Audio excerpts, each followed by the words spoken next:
கோதே. கோதையை பார்த்து கோதாஸ்துதி பண்ணுறார் நம்முடைய சுவாமி தேசிகர்.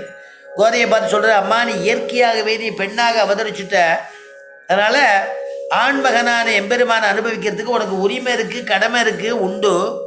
அதனால் உன் மாதிரியே பெருமாளை அனுபவிக்கிறதுக்காக ஆழ்வார்களுக்கெல்லாம் ஆசைம்மா. ஆழ்வார்கள்லாம் ஆசைப்படுறா, தன்னை பெண்ணாக்கி காதல் பெருமாள் இடத்துல காதல் பூண்டு காதலாக பண்ணி அனுபவிக்கணும்னு நினைக்கிறா. அப்படின்னு சுவாமி தேசிகர் அனுபவிக்கிறார். பெருமாள் இடத்துல அவனை பிரிந்திருக்கக்கூடிய ஒரு ஊடல், சேர்ந்திருக்கக்கூடிய ஒரு கூடல், அவன் இல்லாத போது அவனுக்கு தூது விடுறது, அப்புறம் மடல் ஊர்தல், இப்படியெல்லாம் பண்ணக்கூடிய எல்லா வகையிலும் பெருமாளை அனுபவிக்கிறாளாம் ஆண்டாள். அதை பாசுரங்களில் காண்பிக்கிறாள். இப்படி இருக்க உன்னுடையதான அன்பை எப்படி சொல்கிறது, எப்படி உன்னுடையதான அன்பை நீ பெருமாள்கிட்ட காட்டுறியே, இதை எப்படி நான் சொல்லுவேன் அப்படின்னு சாதிக்கிறார் நம்முடைய சுவாமி தேசிகன்.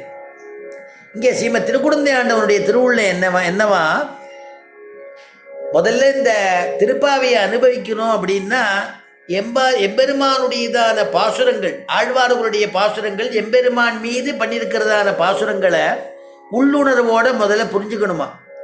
இவாளுடையதான பிரிவாற்றாமையில் எப்படி பாசுரம் பண்ணுறா. ஆண்டாளே சொல்கிறா, பெருமாளை விட்டு நான் பிரிஞ்சிருந்தேன், இனி நான் உயிர் தரிக்க மாட்டேன்னு சில பாசுரங்களில் சொல்கிறா. அப்போ அவளுடைய காதல் எப்பேற்பட்டதாக இருக்கும்.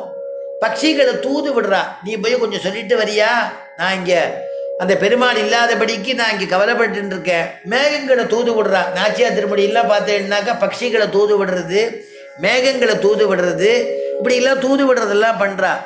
இப்படிலாம் பண்ணக்கூடிய ஆண்டாளுடையதான திருவுள்ளத்தை, அந்த பாசுரத்தை அந்த உள் உணர்வோடு யாரொருத்தர் புரிஞ்சுக்கிறாளோ அவள் தான் அந்த திருப்பாவை உபன்யாசத்துக்கு கேட்கறதுக்கு தகுதி உள்ளவாளாம் அப்படின்னு ஸ்ரீமத் திருக்குடந்தை ஆண்டவன் சாதிப்பாராம்.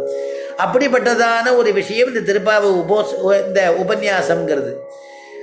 அப்போ எப்படி அனுபவிக்கணும்னா, இந்த பாசுரத்தை பாசுரமாக அனுபவிக்கணும்.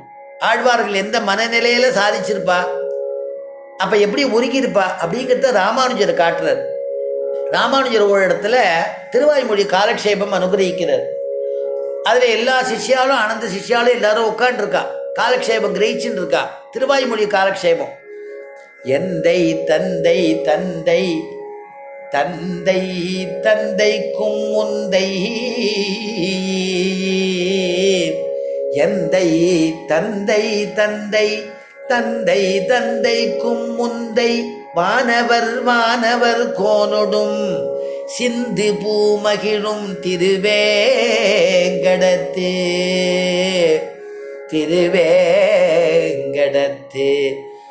பூமகிழும் திருவேங்கடத்து சிந்து பூமகிழும் திருவேங்கடத்து அந்தமில் புகழ் காரடில் அண்ணலே,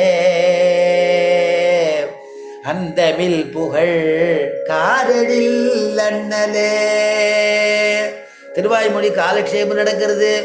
ஆச்சரியமாக பாஷ்யக்காரர் ராமானுஜர் காலக்ஷேபம் அனுகிரகம் பண்ணிட்டு இருக்கார். அந்த விஷயம் சொல்லும் பொழுது ராமானுஜருக்கு ஆழ்வார் நம்மாழ்வாரை நினச்சி எப்படி பாசுரம் பாடியிருக்கார் நினச்சி கண்லேருந்து தாரதாரியாக ஜலம் பெருகிறதான். சிஷ்யெல்லாம் காலக்ஷேபம் முடிஞ்ச உடனே பேசிட்டா, நம்முடைய ஆச்சாரியனுக்கு இந்த பாசுரம் சொல்கிறச்சே கண்லேருந்து ஜலமாக வந்தது, கண்ணீர் மல்கினாரு, என்ன காரணம்னு உங்களுக்கு புரிஞ்சுதான்னு பேசிக்கிறா. ஒரு பாடம் முடிஞ்ச உடனே காலக்ஷேபம் முடிஞ்ச உடனே பேசிப்பா இல்லையா, சிந்தனை பண்ணிப்பா.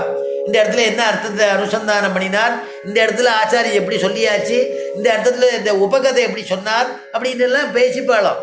அப்படி பேசும் பொழுது அதில் ஒரு சொன்னாராம், அவருக்கு கண்ணீர் வந்த இடம் எதுன்னு தெரியல. முதல்ல பாசுரம் ஆரம்பிக்கிறது, எந்தை தந்தை தந்தை தந்தை தந்தைக்கும் முந்தை, வானவர் வானவர் கோனொடும் அப்படின்னா குரு பரம்பரைன்னு விட்டார்.